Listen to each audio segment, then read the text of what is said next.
కింద ఇసుక కదిలింది. ఎక్కడైతే 19, 20, 21 పియర్స్ ఉన్నాయో ఆ 19, 20, 21 ముందటనే అది కనబడుతుంది మనకు. మిగతా ఎందుకు ఎఫెక్ట్ కాలేదు అంటే ఆడ గొయ్యబడలేదు. ఇక్కడ ఎందుకు గొయ్యబడ్డది? వీళ్ళు చేసిన నిర్లక్ష్యం వల్ల. దీనికి ఎవరు బాధ్యులు? ఒకటి ఫస్ట్ ఇంజనీర్లు బాధ్యులు, రెండవది ఎల్ఎన్టీ బాధ్యులు. అయితే ఎల్ఎన్టీ ఇప్పుడు ఎందుకు ఒప్పుకున్నది ఫ్రీగా చేయడానికి? వాళ్ళ పీరియడ్ అయిపోయిన తర్వాత అంటే తప్పు వాళ్ళది ఉన్నది కాబట్టి. ఇక్కడ కేసీఆర్ తప్పు ఎక్కడుందమ్మా? కేసీఆర్ ప్రభుత్వంలో ఇంజనీర్ల నిర్లక్ష్యం ఉంది, కానీ కేసీఆర్ ఒక ముఖ్యమంత్రిగా బాధ్యత వహిస్తాడు, నైతిక బాధ్యత. కానీ కేసీఆర్ పర్సనల్గా చేసిన తప్పేముంది? నిజంగానే అవినీతి ఉన్నట్టయితే విజిలెన్స్ కమిటీ పరీక్షలలో నాణ్యతా లోపం కనబడాలి. చనిపోయింది ఈ మధ్యనే Rajiv Ranjan, vigilance commission chairman, ఆయనే అధికారి.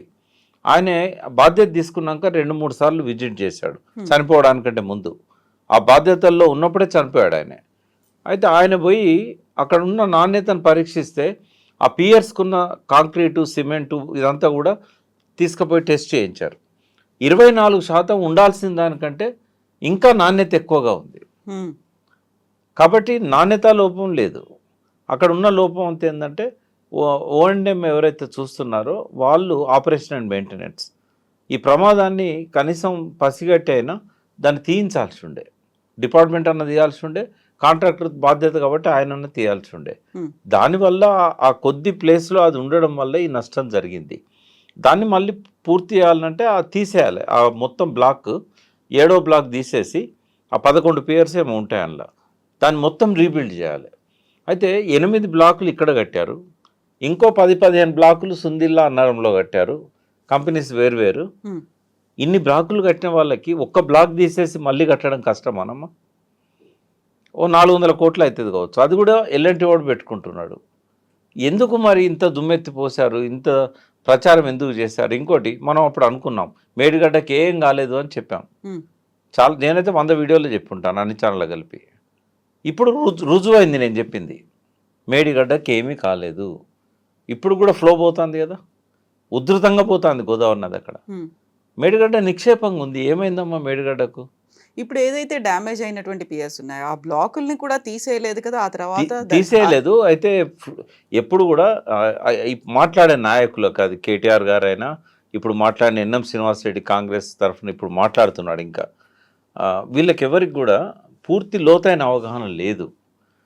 కేటీఆర్ గారు కొంతవరకు బెటర్, ఎందుకంటే ఆయన ఏమన్నాడంటే ఇవాళ ఇప్పుడు ఇందాక మాట్లాడిన దానిలో ఇంత వరద ఉధృతంగా పోతున్నప్పుడు కన్నెపల్లి దగ్గర పంపులు ఎందుకు ఆన్ చేయట్లేదు? పంప్స్ అయితే నిక్షేపంగా ఉన్నాయి కదా, అవన్నీ పనిచేస్తాయి. 11 పంపులు పనిచేస్తాయి. హైజ్ ఆఫ్ నౌ ఇప్పుడున్న పరిస్థితి ప్రకారం 11 పంపులు కూడా పనిచేస్తాయి. లిఫ్ట్ చేయడానికి కావాల్సిన నీరు ఉంది. ఈ నీళ్ళని ఎక్కడ తీసుకెళ్ళాలి? 4వ వంతు నీళ్లు లేని శ్రీరామ్ సాగర్కు నింపాలి. 80 TMC పడతాయి అక్కడ.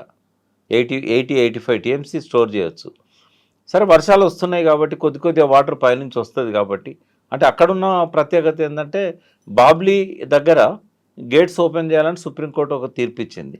కాబట్టి గోదావరిలో ఫ్లడ్ అంతా వస్తూనే ఉంటుంది. ఒక 25% అన్న మనం ఫిల్ చేసి పెట్టుకున్నట్టయితే రేపు ఒకవేళ పైనుంచి నీళ్ళు రాలేదు, అప్పుడు గోదావరి పైన శ్రీరామ్ సాగర్లో ఉన్న నీళ్ళతోని ఆ కాకతీయ కెనాల్కు నీళ్ళు ఇవ్వచ్చు, లక్ష్మీ కెనాల్కి ఇవ్వచ్చు, సరస్వతి కెనాల్కి ఇవ్వచ్చు. వానదేవుడి మీద నెపం పెట్టకుండా గోదావరి నీళ్ళను మనం వాడుకోవచ్చు. కింద ఉన్న ఎల్ఎండిలో నీళ్లు లేవు, పూర్తిగా ఎండిపోయినది. మనం ఎప్పుడు చూసినా కరీంనగర్ నుంచి ఇటు వస్తున్నప్పుడు, హైదరాబాద్ వస్తున్నప్పుడు బ్రిడ్జ్ ఉంటుంది, అక్కడ ఒక మోయితుమ్మెద అని ఒక వాగుంది, అది మెయిన్ సోర్స్ ఎల్ఎండికి. అక్కడి దాకా నీళ్లు తట్టి ఉంటాయి. మనం ఒక సముద్రంలోకి వెళ్ళిపోయినట్టు పోతుంటాం ఆ బ్రిడ్జ్ మీద. ఇప్పుడు చూస్తే కంటికి కనపడంత దూరం నీళ్ళ చుక్కలేదు. ఇప్పుడు నింపొచ్చు కదా, ఆ నీళ్లను పంపింగ్ చేసి మిడ్ మానేర్లో పడేసినట్టయితే మిడ్ మానేర్ నుంచి మానేర్ ద్వారానే ఎల్ఎండికి వస్తాయి. అది కూడా చేయట్లేదు. తర్వాత దాని కింద ఉన్న కొండపోచమ్మ సాగర్ 15 TMCలు, తర్వాత మల్లన్న సాగర్ 50 TMCలు అన్నీ ఖాళీగా ఉన్నాయి. తర్వాత రంగనాయక్ సాగర్, అన్నపూర్ణ రిజర్వాయర్, మిడ్ మానేరు, అంటే కనీసం ఒక 150 TMCల స్టోరేజ్ పెట్టుకోవడానికి మనకు అవకాశాలు ఉన్నాయి.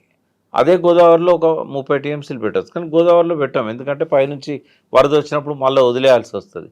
ఎల్లంపల్లి పడేసి అన్ని నింపుకున్న తర్వాత మనం గోదావరిలో అప్పటికి వరద రాకపోతే నింపుకోవచ్చు. ఇప్పుడు రాబోయే ఒక 90 రోజులు, ఇప్పటికి ఒక 40 రోజులు అయిపోయింది, 50 రోజులు అయిపోయింది. వరద స్టార్ట్ అయ్యి 40-50 రోజులు అయింది. ఇంకా మనకున్న సమయం అంతా కూడా 40-50 రోజులే. గోదావరిలో ఉధృతంగా వరద వచ్చేది 90 రోజుల నుంచి 120 రోజులు. కాబట్టి ఈ పుణ్యకాలాన్ని పోనీయకుండా రోజుకొక 2 టీఎంసీలు లిఫ్ట్ చేసినట్టయితే, 50 రోజులు అంటే 100 టీఎంసీలు లిఫ్ట్ చేసుకున్నట్టయితే నెక్స్ట్ యాసంగి పంటలకు మనం నీళ్ళు ఇవ్వగలుగుతాం. వర్షాకాల పంటలకు కూడా చివరి స్టేజ్లో పొట్టకొచ్చిన తర్వాత నీళ్ళు ఏదైతే అవసరం అవుతాయో వరి పంటకు, ఆ టైంలో నీళ్ళు ఇవ్వడానికి ఇప్పుడు మనకు అవకాశం ఉంటుంది. కాబట్టి ఈ దూరదృష్టి లోపించిందనే ఉద్దేశంతో ఇవాళ ఎమ్మెల్యేలందరూ, టీఆర్ఎస్ ఎమ్మెల్యేలందరూ అక్కడ పోయారు, ఆయన చెప్తున్నాడు. అయితే చాలామందికి అర్థం కాదు ఏంటంటే, మేడిగడ్డ గేట్లు మూస్తేనే మనకు లిఫ్ట్ చేసుకోవచ్చు, కేటీఆర్కి అవగాహన లేక ఇట్లా మాట్లాడుతున్నాడు అని ఎన్ఎం శ్రీనివాసరెడ్డి అంటుండు. ఇక్కడ అవగాహన లేనిది ఎన్ఎం శ్రీనివాసరెడ్డికి. అవగాహన లేనందుకు నేను తప్పు పట్టనమ్మా ఎవరిని, ఎందుకంటే నీళ్ళు అనేది ఒక జటిలమైన ఇష్యూ. అర్థం చేసుకోవాలంటే చాలా అధ్యయనం చేయాలి, లోతుగా వెళ్ళాలి. నేనేం ఇంజనీర్ని కాదు, కానీ నాకు ఆ అవగాహన రావడానికి నేను చాలా కష్టపడ్డాను. వీళ్ళెవరు అంత కష్టపడట్లేదు. ఇప్పుడు ఎన్ఎం శ్రీనివాసరెడ్డి గారు కనుక అర్థం చేసుకొని ఉంటే ఆ మాట మాట్లాడరు. మేడిగడ్డ బ్యారేజ్ గేట్లు వర్షాకాలంలో వేయరు. కేటీఆర్కి అవగాహన లేక నీళ్ళు ఎత్తిపోయమంటుండు, మేడిగడ్డ గేట్లు మేము తీసేసింది డ్యామ్ సేఫ్టీ అథారిటీ చెప్తేనే తీసేసినాం, ఇట్లా మాట్లాడుతున్నాడు ఆయన. కేసీఆర్ గారు కూడా 2019 నుంచి 2023 వరకు వర్షాకాలంలో వరద వచ్చినప్పుడు ఎప్పుడు గేట్లు వేయలే. గేట్లు తీసే ఉంటాయి. గేట్లు ఎప్పుడేస్తారు? ఈ రిసీడ్ అయిన తర్వాత, వరద అనేది తగ్గిన తర్వాత ఆపుకోవడానికి గేట్లు వేస్తారు. ఎందుకంటే ఉన్న వాటిని స్టోర్ చేసి ఎడప్ కావాలి కదా. అయితే ఇప్పుడు 11 పంపులు ఆన్ అవుతాయి, 3 టీఎంసీలు కూడా లిఫ్ట్ చేయొచ్చు. కానీ రాను ఏమవుతుందంటే అక్టోబర్కి వచ్చేసరికి మనకు నీళ్లు ఆగాలంటే మేడిగడ్డ బ్యారేజీ గేట్లు వేయాలి. గేట్లు వేయకపోతే ఆడ హెడప్ ఉండదు. గన్నపల్లి పంప్ హౌస్లో నీళ్ళు అందాలి కదా లిఫ్ట్లకి. కాబట్టి అప్పటికి కూడా ఒక 1 టీఎంసీ, హాఫ్ టీఎంసీ ప్రతిరోజు ఎత్తిపోసుకోవచ్చు. అంటే 2 నుంచి 4 పంపులు, 6 పంపులు పనిచేయించవచ్చు. ఆ టైంలో మాత్రమే బ్యారేజ్ యొక్క గేట్లు వేస్తారు. అయితే లాస్ట్ టైం ఏమైంది, అక్టోబర్లో ఎప్పుడైతే ఈ ప్రమాదం జరిగిందో, ఎలక్షన్ నడుస్తున్నది కాబట్టి అడ్మినిస్ట్రేషన్ అంతా ఎలక్షన్ కమిషన్ చేతిలో ఉంటుంది కాబట్టి కేసీఆర్ గారు ఏమి ఇన్స్ట్రక్షన్స్ ఇవ్వలేదు. రేవంత్ రెడ్డి గారు డిసెంబర్ 7న ప్రమాణ స్వీకారం చేసిన తర్వాత వెంటనే చేయాల్సిన పని ఏముండే అంటే, ఎక్కడైతే డ్యామేజ్ అయిందో అక్కడ మళ్ళీ కాఫర్ డ్యామ్ కట్టి వాటర్ అటు పోకుండా మిగతా గేట్లన్నీ వేసి హెడప్ రాగానే లిఫ్ట్ చేయాల్సి ఉండే.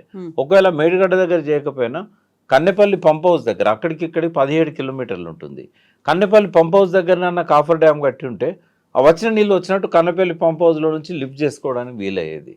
ఇది చేయలేదు, ఆయన తప్పు చేసిండు. దానివల్ల మూల్యం చెల్లించుకున్నది ఎవరు అంటే లక్షలాది మంది రైతులు. వేసిన పంటలు ఎండిపోయినాయి. ఎందుకంటే అంతకుముందు వరుసగా 3 ఏళ్ల నుంచి కేసీఆర్ గారు వేసంగి పంటలకు నీళ్ళు ఇచ్చారు. ఆయన వర్షాకాలంలోనే లిఫ్ట్ చేయడం మొదలుపెట్టేది, ఎందుకంటే పైన వస్తుందో రాదో వరద అని చెప్పేసి. ఈయన పని చేయట్లేదు, ఇప్పుడు కూడా చేయట్లేదు. అప్పుడే తప్పు చేశాడంటే రేవంత్ రెడ్డి, ఇప్పుడు మళ్ళీ చేస్తున్నాడు. ఈ ప్రభుత్వం ఏం చేయాలి ఇప్పుడు? కేటీఆర్ గారు చెప్పినట్టుగా ఈ మేడిగడ్డ పైనుంచి నీళ్ళు ఏవైతే వెళ్తున్నాయో అవి కొంతవరకు లిఫ్ట్ చేసుకొని కన్నెపల్లి దగ్గర నుంచి శ్రీరామ్ సాగర్, నిజాం సాగర్ అవసరమైతే ఆ పైనుంచి కూడా నింపుకుంటూ రావాలి. అప్పర్ మానేర్ డ్యాము 100 టీఎంసీలకు పైన మనం స్టోర్ చేసుకోవచ్చు. ఎప్పుడైతే పైనుంచి వరద వస్తుందో అప్పుడు అన్నారం దగ్గర కానీ సుందిల దగ్గర కానీ నీళ్లు స్టోర్ చేయకుండా లిఫ్ట్ చేసుకొని ఎంటీ పెట్టాలి. పైనుంచి వరద వచ్చే మొదలయ్యే సమయానికి మన కడెం నుంచి ఎట్లాగో ప్రతి సంవత్సరం వరద వస్తుంది, ఆ వరదతోని గోదావరి నిండుగా ఉంటుంది.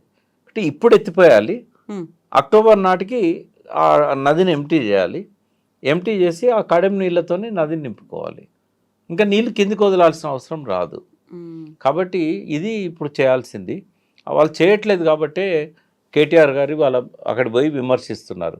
ఈ టైంలో మీరు లిఫ్ట్ చేసుకోవాలి, చేసుకుంటేనే నీళ్ళు ఇవ్వగలుగుతారు, ఈ పంటలకు కానీ, ఖరీఫ్ పంటలకు కానీ, వేసంగి పంటలకు కానీ అని వాళ్ళు ప్రభుత్వానికి చేస్తున్న సూచన ఏదైతే ఉన్నదో అది ఒక వండర్ఫుల్ అడ్వైజ్. అది దాన్ని పాటించకపోతే రేవంత్ రెడ్డి ఇంకా బదనాం అవుతాడు.